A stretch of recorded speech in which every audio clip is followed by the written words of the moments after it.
Hello, my name is Henning Piezunka. I'm an assistant professor at INSEAD, and what I would like to discuss with you is, should you collaborate with your competitors? And we are particularly interested in the question how that will affect the innovation. We had to restart this talk, but this is how innovation goes. Failure is simply part of the experience. So what I'm going to present to you is research that I do with a fantastic PhD student at INSEAD, David Clough, and we are looking at the question of how is your innovation affected if two competitors collaborate, right? And the whole notion of two competitors collaborating feels a little bit odd, right? So on the one hand, you're competing, but at the same time, you're then kind of try to collaborate. And we have an enormous tension in that relationship, and we are going to tease a little bit apart under what kind of circumstances that can work. So the first question we are going to address is the what. What does that actually mean to collaborate with a competitor? And let me kind of guide you through kind of different ways of how this can play out. Let me first kind of establish the cases, what it means not to collaborate with your competitor. There are multiple ways how you cannot collaborate with your competitor. So we think here for the moment of a very simple example, all right? Think of a car manufacturer who tries to get an engine, right? So you have here the manufacturer, and that manufacturer needs an engine from a supplier. So the engine goes from the supplier to the manufacturer. So one thing that can classically happen is that the manufacturer actually buys the supplier. You can say the supplier is vertically integrated. The alternative is actually that the supplier stays basically independent and simply delivers as an external supplier. This is a very big question in strategy research. This is exactly the question where you ask the question make versus buy. This question is so important that Oliver Williams and Ron Coase, who have kind of identified the question and have provided great insights into its solution, have actually won the Nobel Prize for it. And there still continues to be great work done on this question by people like Glenn Höttger or Karl Mayer. It continues to be a very exciting field, actually. So the cases you are see here is there's no competitor whatsoever involved, right? So I'm going to refer to these cases as exclusive component usage.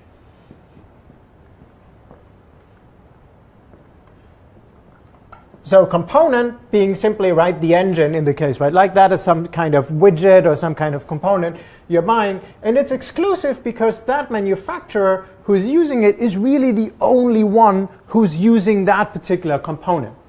So we now want to kind of differentiate that case of exclusive component usage from the case which is going to be the main focus today, and that is the case of joint component usage.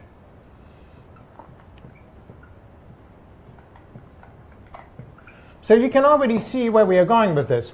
Now the constellation is a little bit different, right? What you have is that you have here a supplier, but that supplier may not just kind of supply one manufacturer, but may in fact supply two manufacturers. So now you have a case of joint component usage.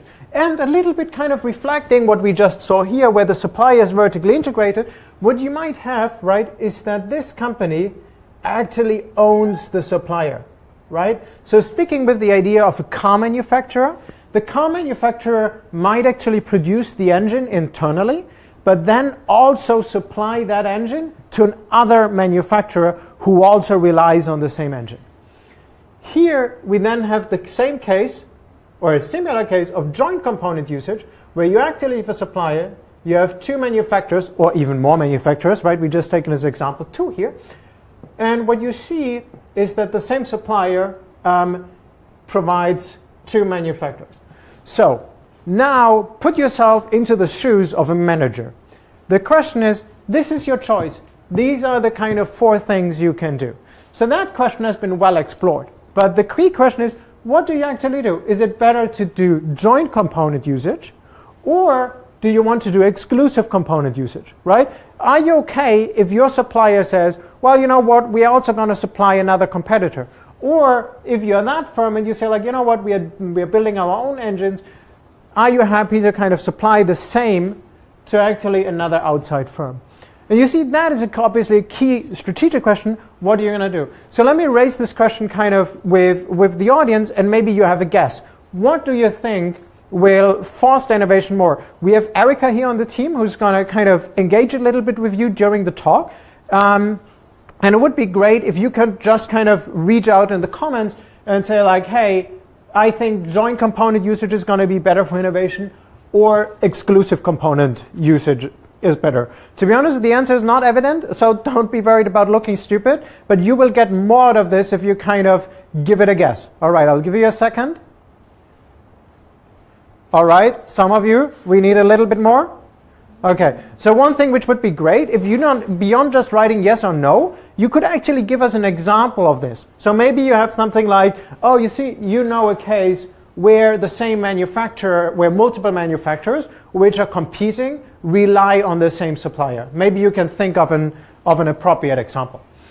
If you can put this into the comments, that would be great. Yes, we're getting a few people chiming in here. So Alex is saying exclusive, and we're getting 2 votes for joint. So I would almost say it's a tie. We're getting a few votes for joint and a few votes for exclusive. All right, so we have a bunch of people here. If you now say like, well, these people have obviously no clue, you can now kind of jump in and actually kind of try to push this tie into one direction or the other. If somebody of you has actually examples, if you can think of a case like, hey, that is going to be better in one direction or the other, that would also be great. The goal of this talk is clearly that I'm the person who learns the most. So if you can give me kind of some more examples to engage with, that would be great for me. All right. So let's come for the question where we ask like, so what we have done is we have done the what, right? So we have basically these kind of 4 choices in how this can play out. Before we now actually kind of jump directly into the data, the question we want to ask, so we can make a check mark here. We put a nice screen here.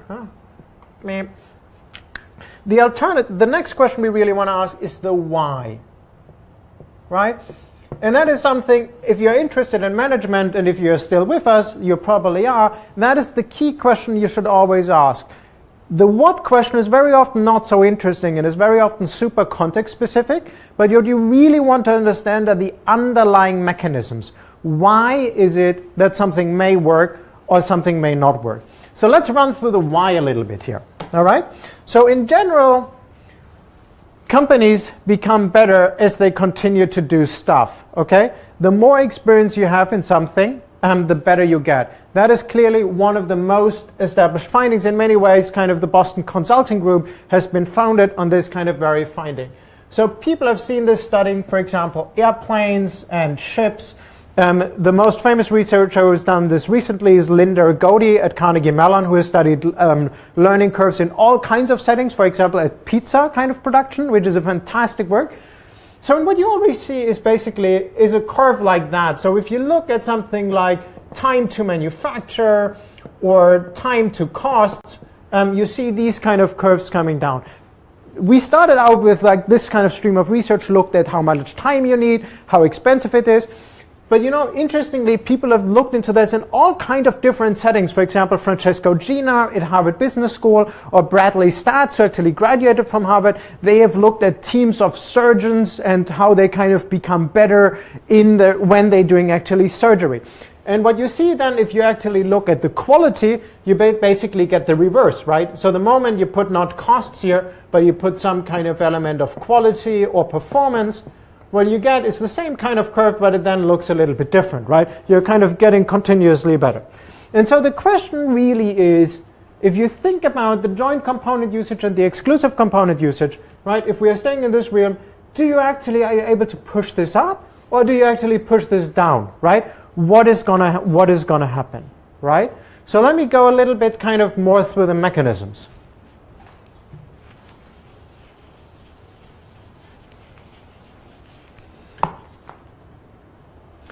So one thing that happens, right, you basically, over time, you simply start accumulating experience, right? No matter what you do, if you kind of produce the same component, your stock of experience increases. So we illustrate the stock using this kind of diagram where you simply say, okay, we are collecting more experience. And if you think about this constellation, right, you're collecting more experience in using the engine, and you're collecting more experience in actually producing the engine, right? So there are two types of experiences, and you actually develop both, and both might actually be helpful in developing the engine, right? So for example, Eric van Hippel at MIT has done fantastic work that users play an important role. They have experience with a product, and then they can give feedback, right? And you might know this of your own car, right? You might think about, oh, you see, but the engine always has a kind of certain weakness in the acceleration, or it doesn't kind of work under those kind of temperature. So you can actually give feedback to the manufacturer of the engine.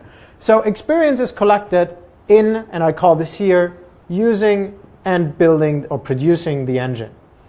Right? And that basically just comes from the fact that you kind of move it, so that experience simply kind of comes over time. So that's one thing which happens. Now a very important thing happens, which people do not talk about, in my personal opinion, often enough, and that is actually that information is exchanged. It needs to come around. So this has been fantastic work recently. People who have done this, for example, Gabriel Zolansky, or Ray Regans, or Bill McEverly, who have actually looked at the question, how does this kind of knowledge then actually spread within the organization? How does it kind of come around? And what happens once the kind of information has kind of come around, the next thing which happens is it actually needs to be applied, right? So just the fact that everybody has the knowledge is not sufficient, right? What you actually then you need to kind of make use of it. So we are looking at these kind of three steps. We accumulate experience, right? We exchange the experience, and we actually we apply the experience. These are the main things that can happen. I'm already kind of going through my first marker here. It's probably a good sign we get stuff done. All right, this is not helping, but at least it shows that I make an effort. So experience, exchange, and application. All right. So now let's come back to our original question, right? This is how learning takes place, right? This is what you see here. The experience is accumulated over time, and then knowledge is kind of exchanged. So you have a network, and kind of people talk about this stuff, and then it's actually applied in the product. So let's see how that constellation actually plays out on that. So let's kind of simply ask the question whether you do joint component usage or not. Do you do GCU? I'm going to kind of shorten this here. Do you do GCU or not? So and one thing joint component usage is obviously going to do, right, if you think about it, what I'm drawing here, by the way, is what is called a stock and flow diagram. If you're interested in that kind of stuff, there's a fantastic book by John Sterman on business dynamics at MIT, and I believe everybody should check out that book. So what joint component usage actually does, right, is it increases the amount of experience you collect, right? You have more people using the engine, and because more people use the engine, the supplier produces more of the same engine, right? So the amount of knowledge that is produced actually increases. But now it gets a little bit trickier. What also happens if you rely on joint component usage is that this whole idea of exchanging knowledge becomes much more difficult, right? It may simply be, imagine you are this manufacturer, you're just less willing to share information with this supplier, right? Does somebody have an idea why that is? Would love to reach out to you. Do you have any thoughts, and maybe Erica can help me a little bit, why that manufacturer is now less likely to share information than it is in this constellation, right? So the hypothesis here is this manufacturer will share more information with the supplier than the manufacturer will share here with the supplier. Somebody has an idea on this? I can wait. Yes, sorry, we're getting a lot of comments for joint. A lot of people are now voting for the joint component usage. And here's a comment from Tolga. And I may be fooling you, so be careful, but all right. Yeah, so Tolga is writing, It depends on the component and its strategic importance, but still it is better to supply from joint component suppliers. This allows you to benefit from using the latest technology at a shared cost. And he agrees that the automotive industry is a great example. All right.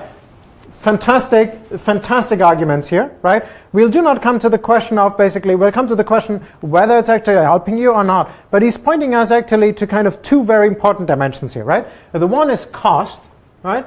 For the moment, I'm not going to talk about it, right?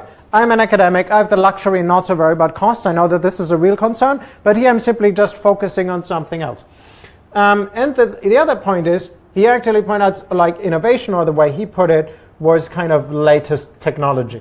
By the way, if you feel that I do not represent your comments well enough, please feel free to reach out to Erica again, and she will give me a sign, and I'll correct that if I want to.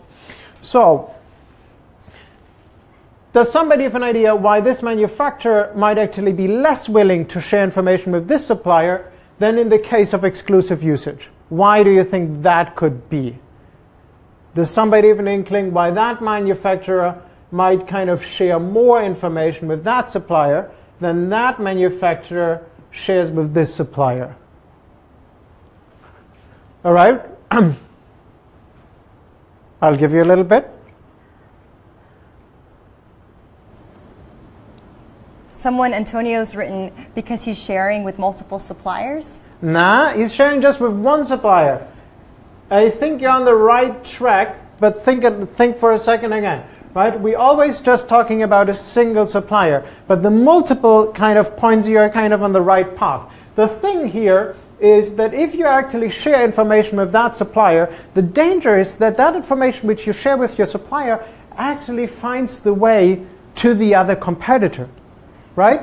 And so multiple things you could actually, yeah, now everybody knows it. I get it. Yeah. So the thing what might actually happen here is, right, the manufacturer, you see, think about the type of information which is shared, right?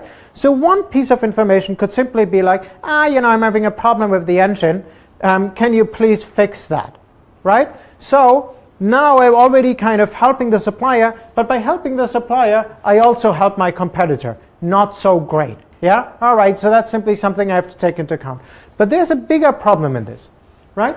You see, it's pretty difficult to actually kind of name a problem without revealing something about the surroundings. So if you say, you might actually say, listen, the engine you supply leads to heat management problem within our car. So you suddenly actually need to reveal something about the architecture of your car to your supplier. That is totally fine in this case, right? In this case, you're happy to kind of send over all the plans. But in this case, it might be that these kind of plans find their way to your competitor, and you do not necessarily want that. So you might actually be much more careful in kind of how much information you share. So we actually see there's more experience accumulated, but there's probably less information sharing going on.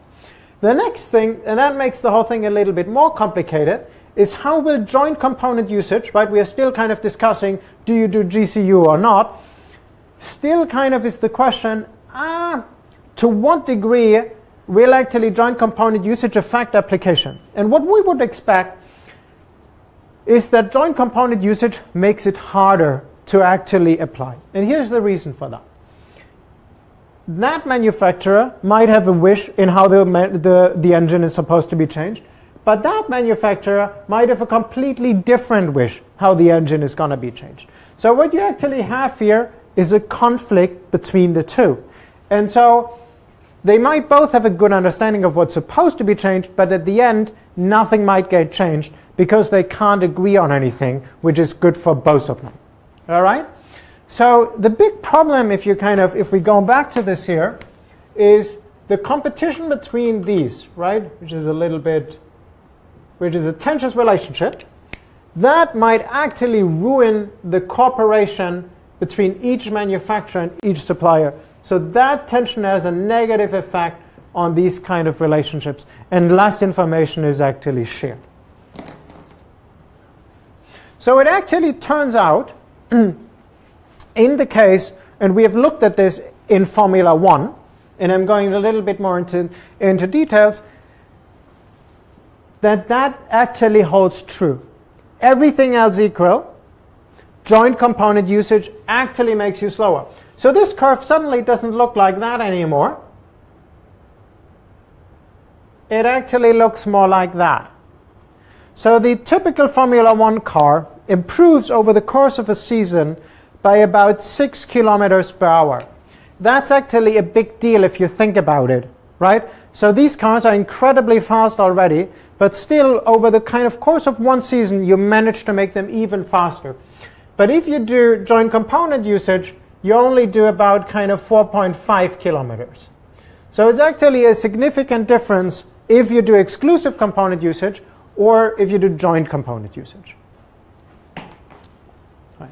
If you have any questions kind of at this point, feel free to reach out to Erica and kind of bother with questions, and she's going to kind of push those forward to me.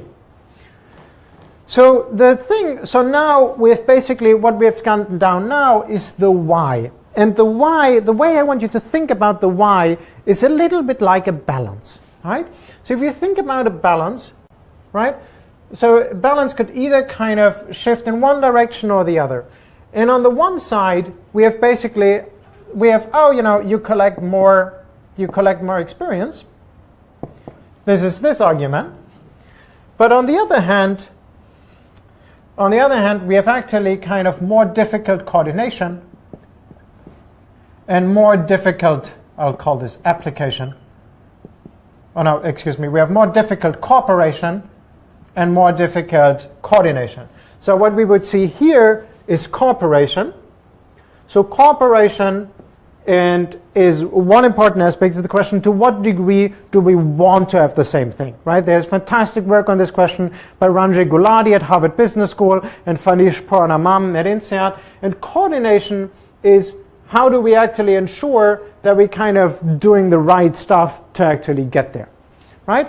So we have this balance, and what we find is that this shifts more, that the advantages you get from experience are actually not kind of outweighing the disadvantages you have from the more difficult coordination and cooperation issue. All right? So the next question, the next big question we want to come to is when. One of the points you just pointed out, and this was like one of my favorite comments so far of the ones I've seen, is it depends. And that is, you see, it depends is a very, very good answer. The key question is, of course, it depends on what, right? And why does it depend on what? So let's have a look at the when to get a little bit of a better understanding of how these kind of things are playing out. We have another question. Yes, we have a related comment to the depends point that you just brought up about depending on the industry.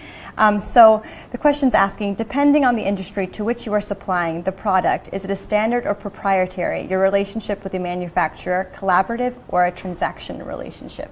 So basically, does it depend on it whether the relationship is collaborative or a transaction? Fantastic question, not the kind of very advanced question. You know what? I would love to postpone that relationship a little bit until the end of the talk. This is a super important question, and that is really kind of what the talk comes down to. I'm already going to kind of put a small hint to that.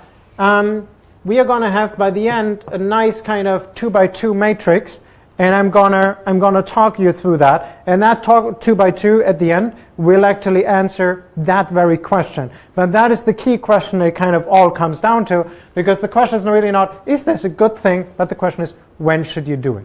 All right? So let's talk a little bit more about the kind of when. One thing, David and I, David is my co-author on this study, we looked at when we examined this, was what happens if there's a major disruption, right? Sometimes there's a technical disruption, sometimes there's like a regulation disruption. So we wondered, how is that kind of change the whole equation of this? And our thinking was, so I'm going to put this here as H2, right? H2 simply stands for hypothesis 2. That's kind of the second relationship we're going to study. Our hypothesis was, well, if there's a big disruption, nobody knows how the world is going to look like, suddenly experience becomes more valuable, right? Now experience is a premium. Nobody knows what's going on. So the more people actually kind of have an idea, the more relevant this becomes. Or the more you kind of need to figure it out. The second thing about this is cooperation actually starts being easier, right? This is getting a little bit nicer suddenly. So the reason is very simple, right? If you have a lot of trouble kind of to find your way around in the environment, you suddenly actually start cooperating. Your main ambition is not to compete anymore, right? Or in other words, when the shit hits the fan, you actually kind of try to get stuff done, right? You actually kind of, we need to figure this out, right? So you actually kind of start cooperating. The next thing is coordination actually gets easier. Because you see, we have a whole new environment, everything has changed. Nobody has any standards, right? Before that, everybody kind of tries to fine-tune, oh, what you want is not ideal for me, and what you want is not ideal for me. But now we actually, in a setting, we have no clue what we need to do. We actually need to figure out what is in general kind of the thing to do. We are not in fine-tuning mode. We are more kind of in prototyping. We need to figure stuff out mode, all right? So this is why coordination gets easier, cooperation gets easier, and experience is more valuable. So the simple relationship we hypothesize is that if there's disruption, this is actually a positive relationship of the, how do I put this? Let me put this a little bit differently. So if you think here, we have a generally positive effect of experience on kind of performance. And we started out by saying, how does kind of joint, this is clearly positive. And we kind of started out by talking about how does joint component usage affect that. And the argument was, well, that is going to what you see here is actually what's called a moderator in statistics. The relationship between experience and performance is going to be less kind of strong if you actually engage in joint component usage. By the way, if some of these graphs are not clear, and if it's not clear what a moderator is, feel free to bother Erica, and she will either kind of answer your question directly, or kind of send your question to me, and I'll go into this. So the thing we are now actually saying, and now the whole thing becomes a little bit complicated, but you have been in this, and you're going to figure this out, is that we actually say, well, there might be a disruption. And you know what? If there's a disruption, that negative relationship might actually not be that negative, right? So you can see here a minus times a minus gives a plus, right? So the negative relationship effect of joint component usage is going to be less negative. And interestingly, if we now go back to this curve, this is exactly what we find. So in generally, this was negative, but the moment you actually have like strong regulation hitting, this gets more positive. Right? It actually becomes more positive than the case of exclusive usage. So if this is kind of joint component usage, and what you see here above is exclusive component usage. Can you see the green? Is that working? It's pretty good, yeah. Awesome. So when you see the exclusive component usage, suddenly the joint component usage is even doing a little bit better under case of disruption. But that difference is not statistically significant. So we cannot tell, but the key thing is, the interesting thing here is suddenly there's no real statistical difference anymore. It used to be negative, now it's positive. So let me run you quickly through three more things. What we have done so far, is that we've basically compared this model to this model. Right? That is the difference we had so far. What I'm now going to do is that I compare these two differences, these two different kind of models of joint component usage. So question to you, and it would be great if you kind of could share your thoughts, which of the two is superior? And I would like you to refer to those, this as being the independent supplier, and that as the vertically integrated supplier. All right? I'll repeat that. Vertically integrated supplier, you can simply shorten this by VIS, and this by the independent supplier, IS. All right? I need to be a bit careful that I do not put up any terrorism acronyms here. So what you see here is, so just put into your comment if you think IS is better or VIS is superior. What of the two is going to work out better? All right, and Erica is going to kind of keep me up to date where... Another, it depends. It depends. Yeah. Yes. No, in that case, not so much, but VIS is better. All right. Others? We have one vote for VIS so far. All righty. All right. I'll give you a few more seconds, but you need to be quick. You should really commit because learning, it shows very clearly if you actually kind of put your vote down, you think more carefully about it. It doesn't matter if you're wrong, right? Who on earth, right? You put it down on some kind of Facebook feed, right? But people are, you see, the key thing is you actually commit, and then you can actually understand why you were right or why you were wrong. But you want to engage, all right? Yes, we're getting a lot now. So yes. So a lot is not, you see, as people like to say when it comes to salary negotiations, a lot is not enough.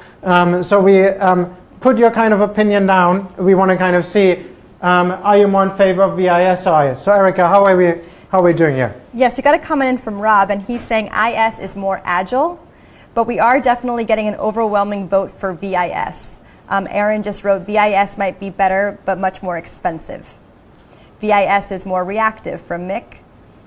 Sarung says, shouldn't non-discourse agreement make this process easier? Ashish is asking, Ashish just wrote IS is better. So we're getting, yes, a mix. All right. So the key thing, and you see, the question would not be interesting if it would be evident, right? If this would be evident, we would not even talk about this. The key thing, what we actually find in the data, it turns out that being independent, so the case of IS, actually kind of reducing the harm you get from that. So again, a minus times a minus is a positive. You see, I've talked with a Formula 1 manager on this, and a Formula 1 manager kind of really explained this nicely to me. He said, like, it's very difficult to compete on the racetrack, but to collaborate in the garage. So what you have in this constellation is that manufacturer, if he or she kind of shares information with the supplier, he basically kind of hands over all the information to a direct competitor. And that is, of course, something you're feeling very uncomfortable with, right? With this wonderful point about non-disclosure agreements. You see, this kind of, you're absolutely right, a non-disclosure agreement can make this easier. This supplier can actually kind of sign a non-disclosure agreement and be credible about it. But this is not the case here. How should you send a non-disclosure agreement? You have already kind of told the information to the competitor. You're telling the information to your competitor yourself. And so what we get is actually, yes, we have more experience, but the cooperation gets much harder. I do not want to share that information with my supplier. And in particular, a competitor is not going to kind of be too caring about my concerns when it comes to what kind of changes are actually supplied. Let me come to what I think is the most kind of, this is like the favorite variable for me I've ever collected. I'm not sure. So one thing I looked at, as I said, I studied this in the context of Formula 1, and I looked at all the kind of car collisions back until kind of the late 1970s. When do two drivers collide on a racetrack? And you would actually think, like, you know what, that shouldn't make a difference, right? Kind of two cars colliding on a racetrack, that shouldn't affect how engineers work. Surprisingly, for these engineers, this actually does, because these engineers kind of travel a long way. If they are based in Malaysia, they may travel to the US to run the race in Austin. If they are based in Austin, they might actually go to Saudi Arabia to kind of run the Formula 1 race there. So you have all these kind of, take that back to Dubai and run the race there. So these kind of engineers travel a long way, and very often the whole efforts, they leave their families back, and the whole efforts they put in kind of gets kind of flew out of the window in the moment you have a collision of the cars. And these engineers actually remember that. So it turns out that if there was a collision, what happens is that this relationship, I'll stay here with the turquoise, actually now becomes really tenuous. There's aggression, there's suddenly rivalry, right? So there's fantastic work by Gavin Kilduff at New York University, which shows kind of the effect of rivalry. And you know, if you're really kind of angry on a person, you go to great lengths, but the last thing you want to do is that you actually kind of share information which is going to help that other individual, right? So again, conflict or collision will kind of strengthen that relationship. So a plus times a minus is still a minus, right? Times a plus is still a minus. So this will actually have a negative effect if there was conflict. So last but not least, what we've done so far is that we first compared this case against this case. What we've now just done is that we compared this case against this case, and now we compared the cases where we had like a conflict relationship and a non-conflict relationship. One final question we can ask is, well, is really joint component usage the same for everybody who's involved, right? It could be that it might not be so bad for this firm, but it could be particularly bad for this firm. So what we have done in this research is that we've actually separated a little bit. And what we have done is a concept which is called relative standing. And you all know what relative standing is. It is the famous saying, do you want to be a big fish in a pond? If you're a big fish in a pond, you have a high relative standing. So let me simply visualize this here. Let me kind of quickly move this for a second. If this doesn't look like that, so symmetric, but it looks more like that. You have like really one high-flying manufacturer, and you have another, you have a manufacturer, but that is not so high-flying. So that manufacturer is doing really well, that manufacturer is not doing so well, and now they both kind of try to influence the supplier. They are engaging in joint component usage. So here's the thing, that manufacturer actually has power, right? That manufacturer is successful and can actually say, listen, I'm the successful one, you need to do what I tell you to do.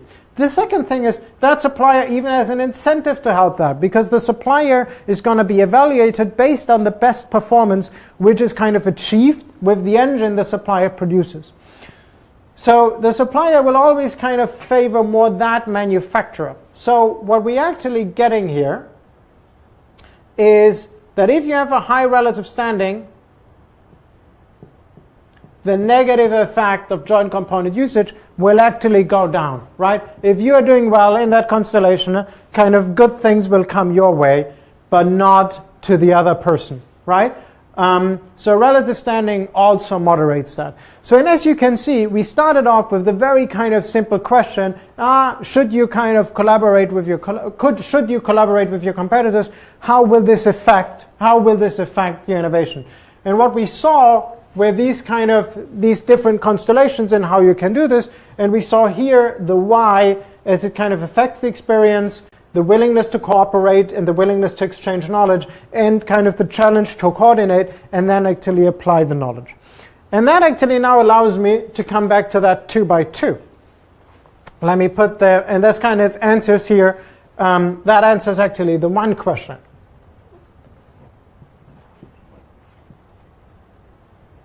So here's the thing. So this really depends, and you've pointed out nicely to this kind of, to what degree is this a transactional relationship, or is that really kind of more relational embedded? That really comes down a little bit to kind of how difficult is it to coordinate? And the other question is, how intense is kind of the competition?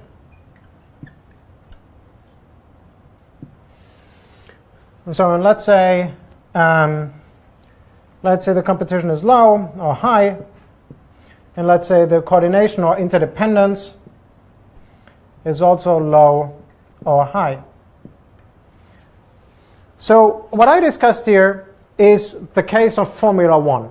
And you see in Formula One, an engine is like super integrated, right? That's not like a modularized product, right? That's extremely integrated and interdependent with other parts of the company, or other parts of the product. So this is actually where we've seen kind of, this is the case we looked at today. But you're absolutely right. You see, a lot of you have actually pointed out that in many cases GCU might actually be inferior, and the GCU might actually be superior, right? You might actually buy the same big pencils as your competitor, right? For sure you do, right?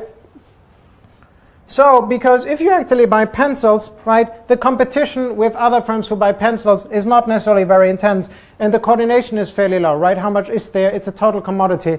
You are simply buying a pencil, right? So here, actually, you can totally pool experience. Here it works. And you see in that kind of, now I was telling you, in these kind of cases, you simply have a high coordination challenge, but both are willing to make it work. So the question is, how good are you in getting this to work? Here, you then have a coordination, here you have a cooperation challenge. You have two fierce competitors, right? It might be easy to actually coordinate, but at the same time, it might be very easy to coordinate, but if the competition is very high, you might simply be unwilling to do this. So you see, in many ways, you can think of this in multiple ways. There's an interesting element about this all. If you come back to kind of these experience curves we started with, what we said is basically, and this is what large parts of strategic management research kind of works on, the more experience you have, the better. Right? We have a viewer question. I'll take it right now before we jump on. Yeah, so Adam is asking, but couldn't there be a risk for the consumer if businesses collaborate more? I'd be concerned about collusion on behalf of consumers. I think, Adam, that is a fantastic question.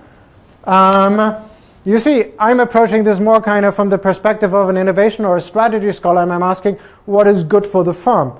You're asking a separate question, basically, what does this mean for social welfare? How does this play out for the consumer? Frankly, I simply do not know.